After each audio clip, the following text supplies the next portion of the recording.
ผู้สาวดิไม่ใช่ผู้สาว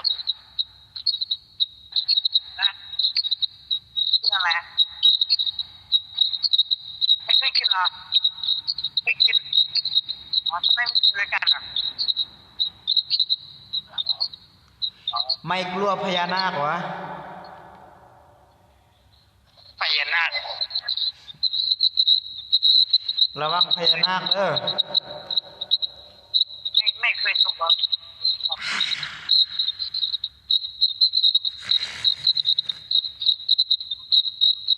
อไม่รู้ครับอายไม่จำเป็นต้องเทต้องรอสิ่งเดียวจะเป็นคนที่อายเฝ้ารอสิ่งที่ต้องการในตอนนี้ยังให้มีเงินและใจอยู่กับเจ้าเรามีความสุขก็พออายก็บ่ได้เป็นคนดีแต่ก็บ่เคยไปสนใจกับพวกแอลกอฮอล์อายก็บ่เคยได้บอกกับผู้ใดว่าอายเป็นคนเทคนรอเป็นคนดีเป็นคนห่างคนมีก็บ่ต้องการเท่าใดแต่ใจต้องการเอาที่มีเท่าที่คนดีจะหับได้เท่าที่คนดีจะไว้ใจอายมีเพียงเท่านี้อายก็สุขสบายใจบอกว่าคนดีจะอยู่ดินแดนใดอายยังทายอยู่ได้อะไรครับอ๋อตาลุงมองว่าเยอะมากที่เป็นคนลาวครับ ผมเป็นคนทางดาวครับไอ้สัตว์ไม่เคยครับไม่เป็นเท่าไหร่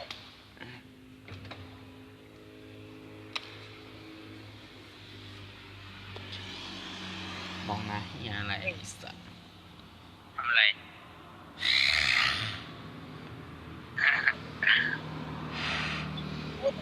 หัว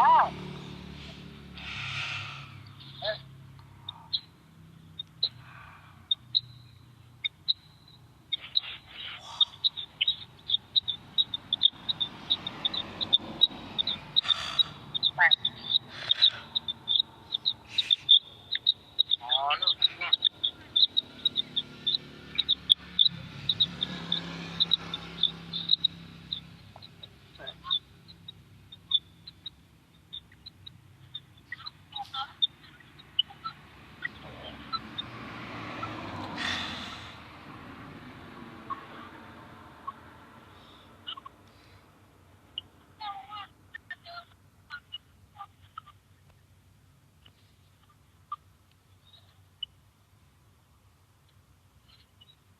เป็น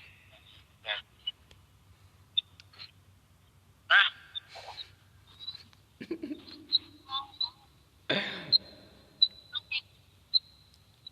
อ๋อไม่เพราะเท่าไหร่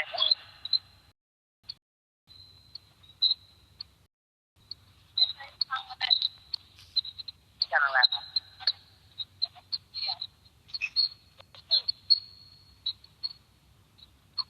นั่นพ่อเหรออ๋อ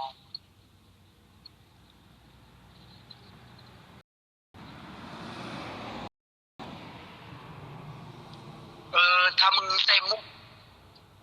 มึงใส่หัวมุก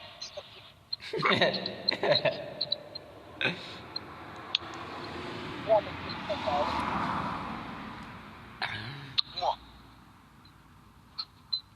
จะเอาจังหวะได้เอาหุบกระเทยบ่กระเทยว่าง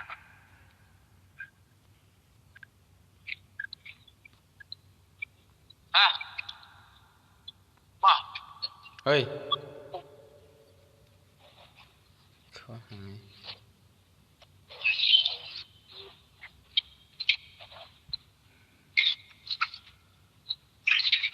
มึงคือว่าใส่ผมจะนั่น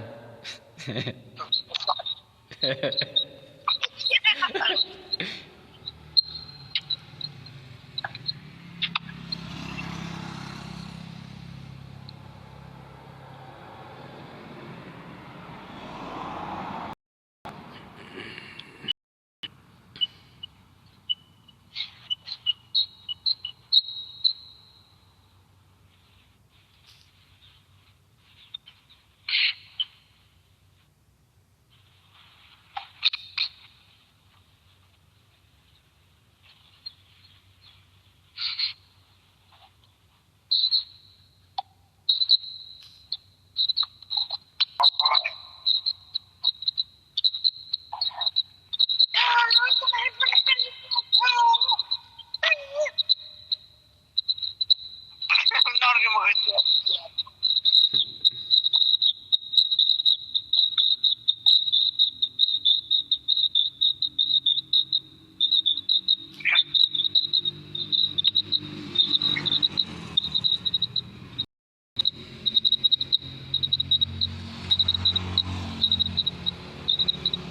มีก็ข้อเก่งจ้ะเด้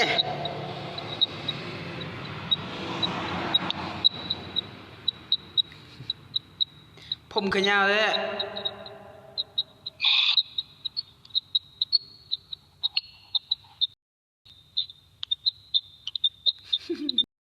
เบิ่งทรงผมอ่ะ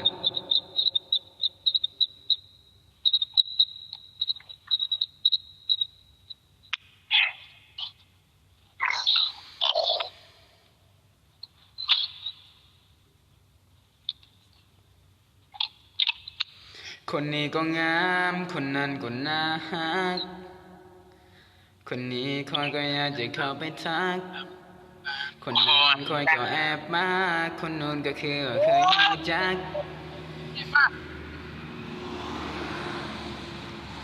ผมคือว่ายาวแท้ น้ำลูกเฟสนะมึงลูกเฟสตายแล้ว เสร็จ กูอัดแล้ว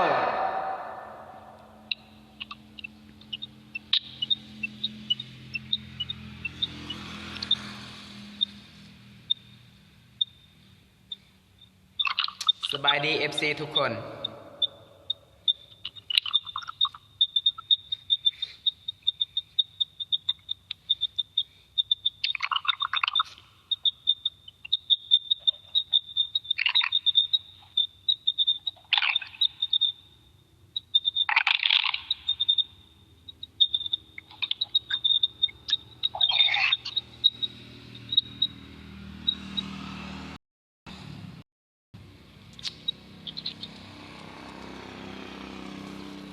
เดี๋ยวก่อน